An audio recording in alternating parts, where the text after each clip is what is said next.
খোদার কসম, এই সমবয়সী বন্ধু থাকবে না।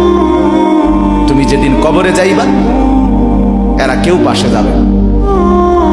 তুমি যেদিন হাসরের ময়দানে দাঁড়াইবা, সেদিন কেউ দাঁড়াবে না তোমার সাথে। তুমি যেদিন আল্লাহ তাআলার মুখোমুখি হতে হবে, সেদিন এই বন্ধু কেউ থাকবে।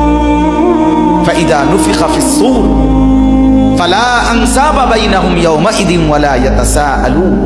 আল্লাহ বলেন, ইসরাফিল যখন দ্বিতীয়বারে সিংগায় ফু দিবে, আমি আল্লাহ হাসরের মাঠ কায়েম করব, তখন এই হাসরের ময়দানে দাঁড়িয়ে কেউ কাউকে আত্মীয়তার, বংশের, সম্পর্কের কোনো পরিচয় দিবে না।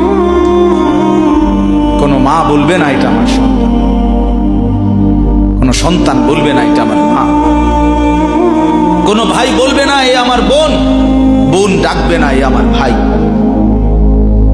ওয়ালা ইয়াতাসাআলুন, কেউ কাউকে জিজ্ঞেসও করবে না কেমন আছে, কে কারে জিজ্ঞাসা।